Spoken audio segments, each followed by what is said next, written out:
தேவதை அவள் ஒரு தேவதை, அழகிய பூமுகம் காணவே ஆயுள்தான் போதுமோ? காற்றிலே அவளது வாசனை, அவளிடம் யோசனை கேட்டதால் பூக்களும் பூகுமோ? அழகாய் மனதை பறித்து விட்டாலே. மீரா, நீ எப்படியோ நல்லபடியா ஆப்ரேஷன் முடிஞ்சிருச்சு. இதுக்கப்புறம் அமௌண்ட் பே பண்ணணும்ல, அதனால நானும் அப்பாவும் கொஞ்சம் வீடு வரையும் போயிட்டு வரோம். அப்பா கூப்பிட்டாரு மீரா. சரி பவி. ஆனா பாட்டிக்கிட்ட இதுக்கப்புறம் சொல்லாம இருக்க வேண்டாம் பவி. பாட்டிக்கிட்ட சொல்லி வரப்போ முடிஞ்சா பாட்டியை கூட்டிட்டு வரியா? கண்டிப்பா மீரா, நாங்க பாட்டியை கூட்டிட்டு வரோம். சரி பவி. அப்புறம் நம்ம வீட்டுக்கு போய் அம்மாவோட ட்ரெஸ் அப்பாவோட ட்ரெஸ் மட்டும் 2 செட்டு கொண்டு வா. ஓகே மீரா. பவித்ரா, சொல்லுங்கப்பா. பவித்ரா, டைம் ஆச்சு பத்தியா? இப்ப கிளம்புனாதாண்டா வீட்டுக்கு போயிட்டு எல்லாத்தையும் எடுத்துட்டு வர்றதுக்கு ராத்திரி ஆயிடும். ஏதாச்சும் சமைச்சு கொண்டு வரணும் பத்தியா? கிளம்பலாமா? சரிங்கப்பா. மீரா, நீ பாத்துப்ப தானடா? வீட்ல இருந்து எல்லாரும் இங்கதான் இருக்காங்க, பாத்துப்ப. இருந்தாலும் நான் பவித்ராவை இப்ப கூட்டிட்டு போகணும்டா. வீட்டுக்கு போனா தானே காசெல்லாம் கொஞ்சம் ரெடி பண்ண முடியும். ஆபரேஷன் முடிஞ்சிருச்சு பத்தியா? இருந்தாலும் நம்ம காசு கட்டணும்லடா. அதனாலதான் நீ எல்லாத்தையும் பாத்துக்கோ. அம்மா கூடவே இரு. சித்தி இங்கதான் இருக்கா. இருந்தாலும் அம்மா கூட நீ இருக்கணும்ல. அம்மா காலையில இருந்து எதுவுமே சாப்பிடல பத்தியம்மா. ஏதாச்சும் கேன்டீன்ல டீ காஃபியாச்சும் வாங்கி கொடு. நீயும் காலையில இருந்து பச்சை தண்ணி கூட குடிக்காம இருக்க. போ, ஏதாச்சும் டீ காஃபி குடிமா. சரிங்க சித்தப்பா, நான் பாத்துக்கிறேன். நீங்க பத்திரமா போயிட்டு வாங்க. சரிடா. பவித்ரா, வாடா கிளம்பலாம். டைம் ஆச்சு பாரு. சரிங்கப்பா. மீரா, நான் போயிட்டு வந்துடுறேன். சரி பவி, போயிட்டு வா. சொல்லுங்கப்பா, கூப்பிட்டீங்க? ஆமா கார்த்தி, கூப்பிட்டேன்ப்பா. அது ஆபரேஷன் நடந்ததுக்கு காசு 2 லட்சம் கட்டியிருக்கேன்னு சொன்னாங்க. மீதி காசுக்கு அவங்க ஏதாச்சும் ஏற்பாடு பண்ணுவாங்க. இருந்தாலும் நாம கட்டிக்கலாம் கார்த்தி, நம்மளால முடியும்ல. நீ ஒண்ணு பண்ணு, போய் ரிசப்ஷன்ல ஆபரேஷனுக்கு ஏதோ 5 லட்சம்னு சொன்னாங்க. மீதி 3 லட்சம் இருக்கும்னு நினைக்கிறேன். அதையும் அப்புறம் ரூமுக்கு எல்லாத்துக்கும் எவ்வளவு ஆகும்னு கேட்டுட்டு வா. நாம மொத்தமா கட்டிடலாம். ஆமாப்பா, ரூமு கொடுக்கறதெல்லாம் கொஞ்சம் நல்ல ரூமாவே கேட்டு வாங்கப்பா. சரிங்கப்பா, நான் போய் பாக்குறேன். அப்புறம் அவங்க எல்லாம் காலையில இருந்து எதுவுமே சாப்பிடலப்பா.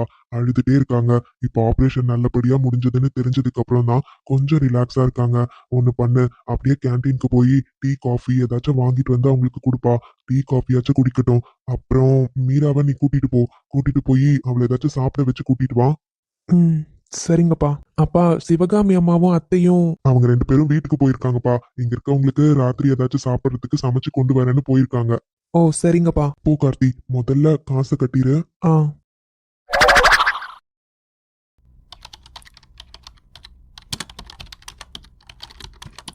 Excuse me. சார், சொல்லுங்க சார். பில் பே பண்ணணும். அப்படியா? சொல்லுங்க சார். எந்த பேஷண்ட்க்கு எந்த வார்டில் இருக்காங்க? இப்பதான் மேடம் ஆபரேஷன் முடிஞ்சது. சண்முகம்னு ஒரு பேஷண்ட் ஹார்ட் ஆபரேஷன் பண்ணியிருக்காங்க. அவங்களுக்கு ஆல்ரெடி 2 lakhs பே பண்ணியிருக்காங்க ஆபரேஷனுக்காக. ரிமைனிங் அமௌண்ட்டை பே பண்றதுக்காக வந்திருக்கோம். 1 minute சார். ஓகே. ஆமா சார், சண்முகம்ங்கிற பேஷண்ட்க்கு இப்பதான் ஹார்ட் ஆபரேஷன் நடந்திருக்கு. 2 lakhs ஆல்ரெடி பே பண்ணிருக்காங்க. ரிமைனிங் 3 lakhs பே பண்ணணும் சார். எஸ் மேடம், அதான் இப்போ பே பண்ணலான்னு வந்திருக்கேன். Okay sir. இந்தாங்க. ஓகே சார், இந்தாங்க சார் ரெசிப்ட். தேங்க்யூ. இன்னொரு விஷயம் கேட்கணும். சொல்லுங்க சார். ஆக்சுவலி அந்த பேஷண்ட்டை ரூம்க்கு ஷிஃப்ட் பண்ணல இன்னும். ஸோ ரூம் கொஞ்சம் நல்ல ரூமாவே கொடுங்க. அதுக்கு அமௌண்ட் தனியாக பே பண்ணணும்ல? ஆமா சார். ஓகே, அப்போ நல்ல ரூமாவே புக் பண்ணுங்க. நாங்கள் அமௌண்ட் பே பண்ணிடுறோம். Okay sir. அப்போ பேஷண்ட்டை அந்த ரூம்க்கே ஷிஃப்ட் பண்ணிடுவாங்க. நீங்க போய் பார்க்கலாம் சார். Okay, thank you. இங்க என்ன பண்றீங்க? சார், அது பவித்ராவும் சித்தப்பாவும் இப்பதான் வீட்டு கிளம்புனாங்க. அதான். ஓ, ஓகே, சரி வாங்க.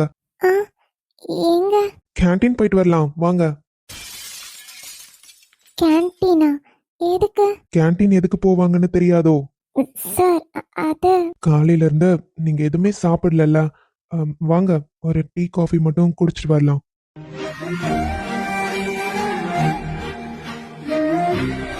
என்ன? இல்ல சார், எனக்கு எதுவும் வேண்டாம். வாட்? எதுவும் வேண்டாமா? எனக்கு புரியல. உங்களுக்கு பசிக்கலையா? இல்ல சார்.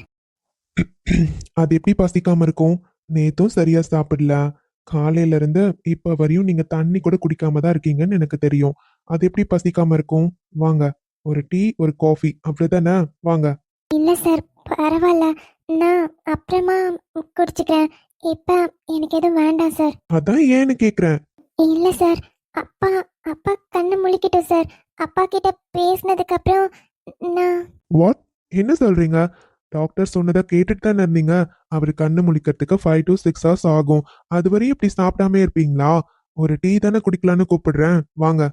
இல்ல சார், எனக்கு இப்ப டீ குடிக்கிற மூட்லாம் இல்ல. அம்மாக்கு மட்டும் வேணா. அவங்களுக்கெல்லாம் நான் ஆல்ரெடி வாங்கி கொடுத்தாச்சு. எல்லாருமே டீ குடிச்சாச்சு. நீங்க மட்டும்தான் இன்னும் எதுவும் சாப்பிடாம இருக்கீங்க. வாங்க மீரா. எக்ஸ்கியூஸ் மீ, உங்ககிட்ட தான் பேசிட்டு இருக்கேன். என்ன திங்க் பண்ணிட்டு இருக்கீங்க? வாங்க. இல்ல சார், எனக்கு எனக்கு இப்போதைக்கு எதுவும் வேண்டாம் சார். என்ன நினைச்சிட்டு இருக்கீங்க? சார் அப்புறம் நானும் எத்தனை முறை சொல்லிட்டு இருக்கேன், ஏதாச்சும் கொஞ்சம் சாப்பிட்டாதான் உடம்புல கொஞ்சமாச்சும் ஸ்ட்ரென்த் இருக்கும். சரி, உங்க அப்பா முழிக்கிற வரையும் எதுவுமே சாப்பிடாம இருந்தீங்கன்னா நீங்க மயக்கம் போட்டு விழுந்தா உங்களை யாரு பாத்துப்பாங்க? கொஞ்சமாச்சும் யோசிச்சு பாத்தீங்களா? ஆல்ரெடி வீட்ல எல்லாம் டென்ஷனா இருக்காங்க. நீங்களும் இப்படி இருந்தா எப்படி மீரா? படிச்ச பொண்ணு தானே, கொஞ்சமாச்சும் பிராக்டிக்கலா யோசிக்க மாட்டீங்களா? அத்தைய கூட சமாளிச்சிடலாம் போல, உங்களை சமாளிக்கிறதா ரொம்ப கஷ்டமா இருக்கு. அவங்க கிட்ட நான் போய் கொடுத்த உடனே சரின்னு வாங்கி குடிச்சாங்க. ஆனா நீங்க சார் அது ஷட் அப். இது ஹாஸ்பிட்டல். திட்டக்கூடாதுன்னு பாக்குறேன். ஒழுங்கா கிளம்பி வாங்க, இல்லனா தரன்னு இழுத்துட்டு போற மாதிரி இருக்கும். எப்படி? வர சார், வர. ம், அது வாங்க. ம்.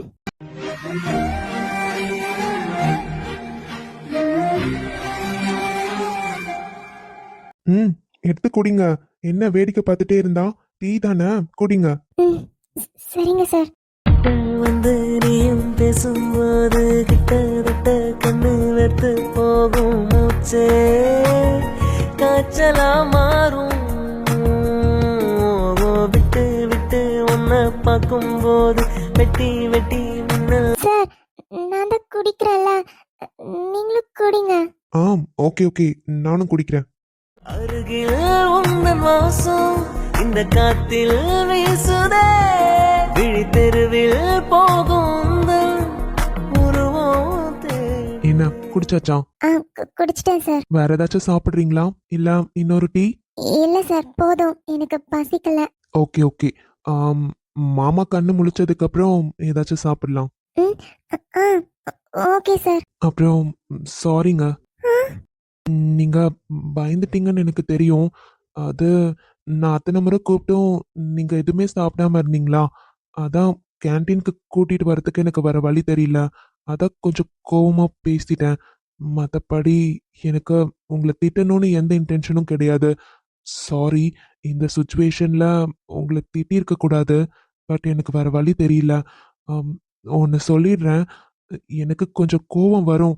அவ்வளோ சீக்கிரம் நான் வெளியே காட்டலனாலும் நான் திரும்ப திரும்ப ஒரு விஷயம் சொல்லி அதை கேட்காம சொல்லி செஞ்சுக்கிட்டே இருந்தா எனக்கு கண்டிப்பா கோவம் வருங்க.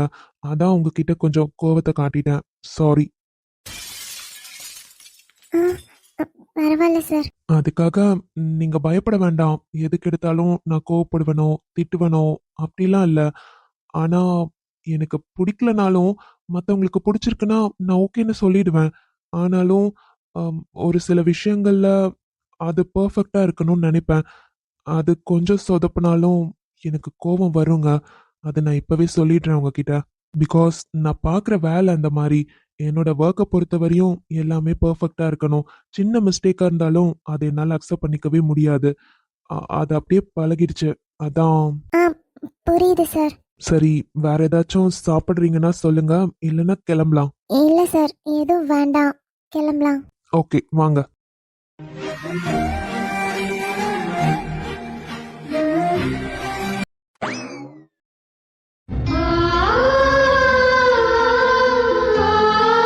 அப்பா, உங்களுக்கு எதுவும் இல்லப்பா, நல்லா இருக்கீங்கல்லப்பா?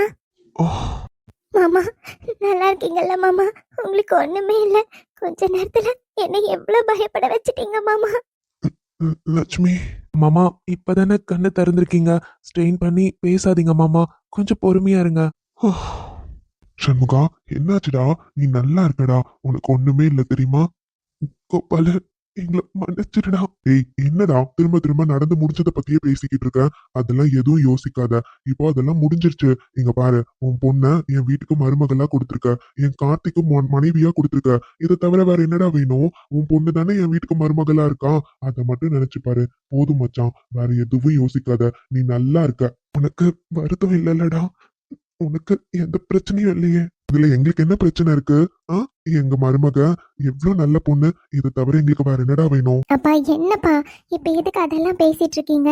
இங்க பாருங்கப்பா, உங்க பொண்ணு நான் இருக்கேன், எல்லாத்தையும் நான் பாத்துக்கிறேன்ப்பா.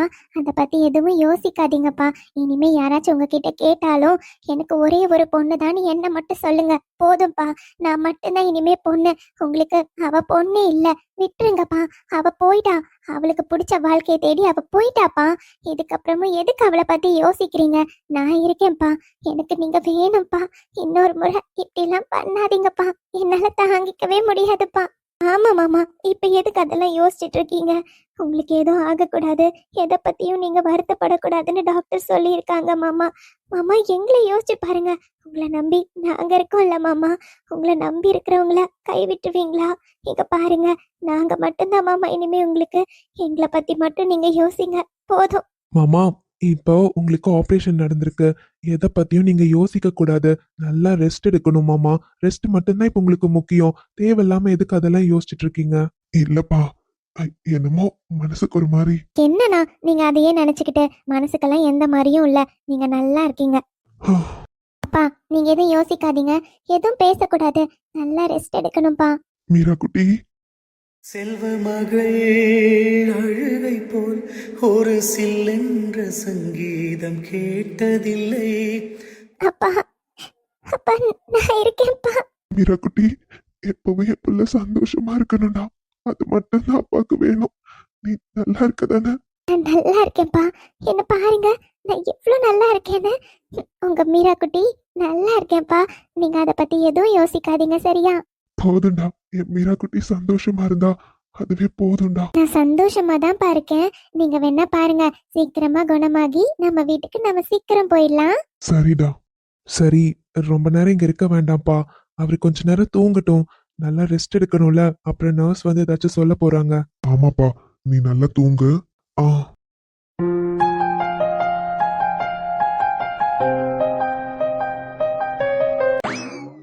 என்ன பேபி, இன்னைக்கு செம்மையா இருக்க போலாம். என்ன தீனா? ஏய், நான் சும்மா சொல்லலமா, உண்மையாவே இந்த சாரில எவ்வளவு அழகா இருக்க தெரியுமா? ஆமாம், உனக்கு சாரி கட்டுறதே பிடிக்காதே.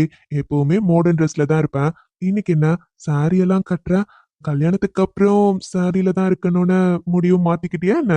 சாச்சா அதெல்லாம் இல்ல தீனா, இதெல்லாம் காஸ்ட்லியான சாரி. எனக்கு மேரேஜுக்கு எடுக்கிறப்போ எங்க அப்பா கிட்ட பேசி நல்ல காஸ்ட்லியான சாரியா ஒரு 3 நாள் வாங்கிட்டேன். சோ இந்த சாரியை கட்டி பார்க்கணும்னு ஆசையா இருந்துச்சு, அதனாலதான் கட்டியிருக்கேன். ஓ, அப்பனா இந்த சாரி எவ்வளவு ரேட் இருக்கும்? என்னோட ரேஞ்சுக்கு எல்லாம் கம்மி தான், இருந்தாலும் எங்க ரேஞ்சுக்கு இது அதிகம் தான்ப்பா. இட்ஸ் ஓகே பேபி, சொல்லு எவ்வளோ? ஏன்னா இந்த ஒன் சாரி மட்டும் 20,000 தெரியுமா? எனக்கு இது கடையில பார்த்தோன்னே ரொம்ப பிடிச்சிருந்தது. எங்க அப்பா கிட்ட சும்மா கேட்டேன், எங்க அப்பா உடனே வாங்கி கொடுத்துட்டாரு தெரியுமா? Okay okay. ஆமாம், அதுக்கெல்லாம் எப்படியும் அமௌண்ட் நீ தானே பே பண்ணிருப்ப. என்ன தீனா சொல்ற? நான் எதுக்காக அமௌண்ட் பே பண்ணணும்? அவங்க தானே எனக்கு கல்யாணம் பண்ணி வைக்கணும்னு ஆசைப்பட்டாங்க. ஸோ பொண்ணுக்கு என்னென்னலாம் வேணுமோ அதெல்லாம் அவங்க தானே வாங்கி கொடுக்கணும். மொத்தமும் ஏன் எனக்கு பிடிச்சது எல்லாத்தையுமே நான் அவங்களோட அமௌண்ட்ல தான் வாங்கினேன். காசெல்லாம் எப்படி ஏற்பாடு பண்ணாங்கன்னு தெரியல. ஆனா கல்யாணம்னு சொன்னோன்னே எங்க அப்பா கிட்ட எவ்வளோ காசு இருந்துச்சு தெரியுமா? எங்கேருந்து வந்துச்சுன்னு தெரியல. கண்டிப்பா எங்கேயாச்சும் இருந்து சேவிங்ஸ்ல வச்சிருந்துருப்பாங்க. அந்த சேவிங்ஸ் காசா தான் இருக்கட்டும். ஏன் அந்த காசுல எனக்கும் உரிமை இருக்குல்ல, அதனாலதான் எதுக்கு சும்மா விடணுமேனு இருக்கிறதெல்லாம் வாங்கிக்கலாம்னு சொல்லிட்டு நான் வாங்கிக்கிட்டேன். அது மட்டும் இல்ல, இது வரையும் நான் வீட்டுக்குன்னு ₹1 கூட காசு கொடுத்தது கிடையாது. ஆனா எங்க அப்பா எது வாங்கி கொடுத்தாலும் அதுல எது பெஸ்டா இருக்கோ அதை தான் நான் வாங்கிப்பேன். அவரும் இதுவரையும் என்கிட்ட காசு வேணும்னு கேட்டதே இல்லை. அதனால நான் மொத்தத்தையும் சேவிங்ஸ்ல தான் தீனா வச்சிருக்கேன்.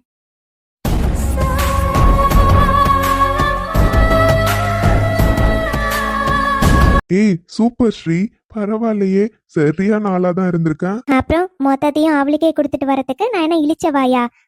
எப்படியோ பாரு, இப்போ நான் உன் கூட வந்துட்டேன். இதுக்கப்புறம் எங்க அப்பா கிட்ட இருக்கிற மொத்தத்தையும் அவளுக்கு தானே கொடுக்க போறாங்க. அதனாலதான் எனக்கு தேவையானதை நான் எடுத்துக்கணும் தான் மொத்தமா எடுத்துக்கிட்டு வந்துட்டேன்.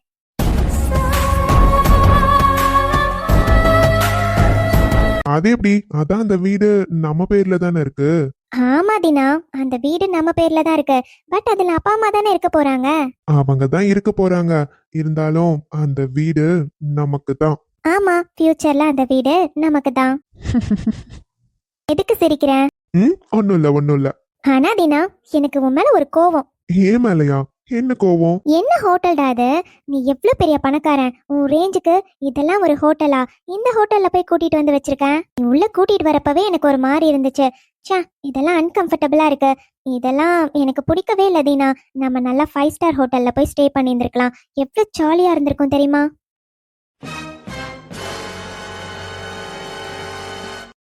என்ன பேபி, 5 ஸ்டார் ஹோட்டல்ல தான் நானும் ஸ்டே பண்ணணும்னு நினைச்சேன். பட் லாஸ்ட் மினிட்ல ரூம்லாம் புக் பண்ணனால ரூம்ஸ் கிடைக்கலடா. அதனால தான் இந்த ஹோட்டல்ல புக் பண்ற மாதிரி ஆயிடுச்சு. It's okay. அதான் 2 டேஸ் தானே. எப்படியும் இன்னைக்கு ஈவினிங் ஊருக்கு கிளம்புறோம். அதனால தான் போதும்னு இதே விட்டுட்டேன். ஆமா இல்ல தீனா, இன்னைக்கு ஊருக்கு போறோம். நான் இன்னும் 2 டேஸ் ஸ்டே பண்ணிட்டு போலான்னு தான் நினைக்கிறேன். நீ தான் ஊருக்கு போய் தான் எல்லாமேன்னு சொல்ற. அப்புறம் என்னம்மா பண்ண முடியும்? அங்க அப்பா அம்மா கிட்ட சொல்லணும்னு சொல்ற. சோ உன் ஆசையை ஏன் நிறைவேத்தாம அதான் கூட்டிட்டு போலான்னு இருக்கேன். அது நேத்து கொஞ்சம் மைண்ட் அப்செட்டா இருந்துச்சு, அதனால அப்படி சொன்னேன். ஏய் ஏய் ஏய், என்ன சொன்ன ஸ்ரீ? அப்போ ஆம், நம்ம 2 நாள் கழிச்சு ஊருக்கு போலாமா? தீனா, அது உன்னோட விருப்பம். ஸ்ரீ, ஐயோ என் பொண்டாட்டி வெக்கப்படுறியா? ஏய் கள்ளி, நேத்து நீ வேண்டான்னு சொன்னோனே மைண்ட் கொஞ்சம் அப்செட்டா இருந்துச்சு. இருந்தாலும் என் பொண்டாட்டி சந்தோஷம் தான் முக்கியம்னு நினைச்சேன். இப்போ நீயே ஓகே சொன்னதுக்கு அப்புறம் கண்டிப்பா இன்னும் 2-3 டேஸ் கழிச்சு தான் ஊருக்கு போறோம். இப்பவே ட்ரெயின் டிக்கெட்டை கேன்சல் பண்றேன். இன்னைக்கு நைட்டு. தீனா போடா, எனக்கு வெக்கமா இருக்கு. அங்கிள் ஆண்டி எதுவும் நினைக்க மாட்டாங்களா? அதெல்லாம் யாரும் எதுவும் நினைக்க மாட்டாங்க. அவங்களுக்கு பையனோட சந்தோஷம் மட்டும்தான் முக்கியம். அதுக்காக அவங்க என்ன வேணாலும் செய்வாங்க. அப்படி இருக்கப்போ நாம சந்தோஷமா இருக்க போறோம்னு தெரிஞ்சா அவங்களும் சந்தோஷம் தான் படுவாங்க. இப்பவே நான் உனக்கு நைட் ஒரு சர்ப்ரைஸ் கொடுக்குறேன். என்ன சர்ப்ரைஸ்? என்ன ஸ்ரீ, நான் தான் சர்ப்ரைஸ்னு சொல்லிட்டேன். அப்புறம் என்னன்னு கேட்டா எப்படி? இப்பவே எப்படி சொல்ல முடியும்? நீ நைட்டு பாரு, உனக்கே தெரியும்.